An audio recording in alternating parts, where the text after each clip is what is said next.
With Labour's leader Andrew Little, he's in the Wellington studio. Good morning. Good morning. So what's the deal here?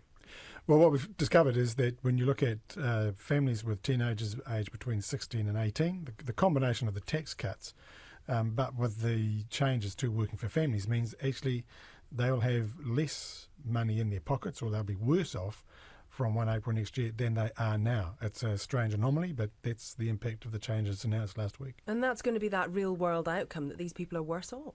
It's a matter of hundreds of dollars a year for some families, or most families, but it's the sort of money you'd spend on your school fees, your school trips, those sorts of things. So it is stuff that makes a difference over the course of a year, but it's an anomaly in a package that the government said was designed to help low and middle income families. It doesn't do that in every case. Okay, I have to say, we ran some of the figures this morning and I'm not entirely clear about some of this. So, for example, we ran the 66,000 as the income with one teenager at home, which was one of the examples that you had in your press release you sent to us. In that circumstance, people end up losing 36 cents a week, which doesn't seem like an awful lot in itself. But then when you add in the accommodation supplement, those families actually end up potentially better off to the tune of an extra $80.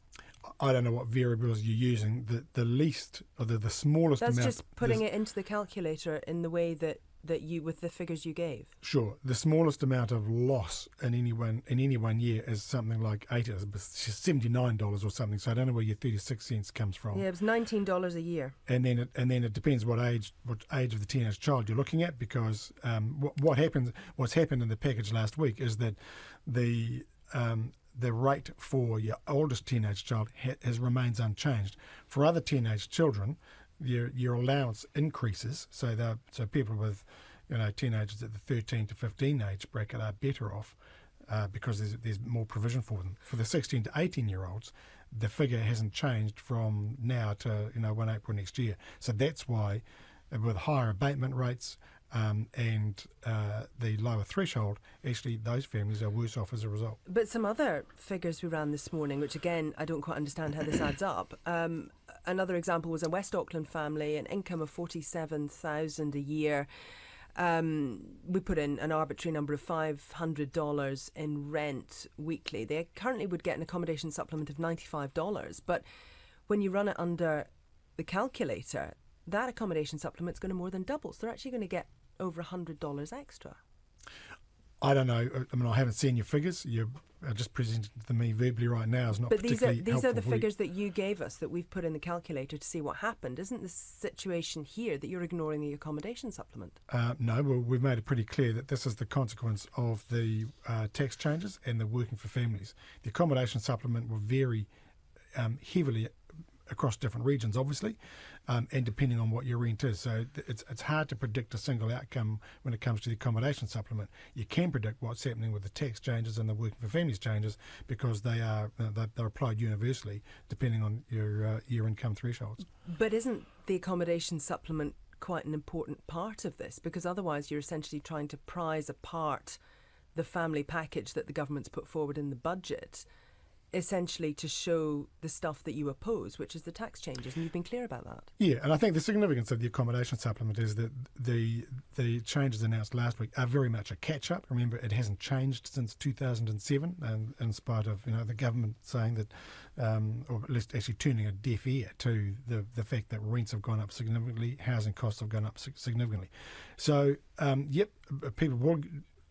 some people would do well out of the accommodation supplement, but it is still just playing catch up after no increase since 2007. Isn't that the crucial part, though? People may do well with the accommodation supplement, and in the real world, that's the situation people are going to be faced with. So while on paper you can do these sums and you can say people are going to lose out because of the tax changes, because that's going to be then topped up by the accommodation supplement, which is what the government has said is going to happen. But people are not going to be worse off. Except not in the problem with the accommodation supplement. So how many people are going to be worse off then? So the calculations we've done show are roughly 6,000 families affected by the changes that affect those families with older teenagers. About 20,000 families affected by the change that says that if you're a single child family, you're going to get less than a childless family from 1 April next year under the tax and working for families changes. But aren't you trying to cherry pick, though, Mr. Little, from the package, which isn't really anything much more than an academic argument and not potentially a very fair way to present this? The government has spent weeks telling everybody that they've got a families package aimed at low and middle income earners. There are gaps opening up in it. If you're a single child family, you're going to get less next year than your childless family. If you've got teenagers, you're actually going to get less than you're getting now. The accommodation supplement is so variable across different individual families. You can't make a reliable estimate about what's going to happen there, but you can look at what's happening and what the impact is of the tax changes and working for families changes. In the end, the total package, you see what's happening with the total package. Our overall complaint is, of course, that it's actually skewed to higher income earners. Of the total package, working for families, tax, accommodation supplement, 5 out of every $7 goes into the tax package.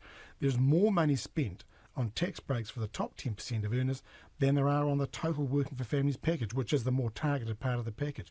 It is a totally skewed package, and all we're doing is discovering that there are other anomalies as well. Appreciate your time, Labour's leader Andrew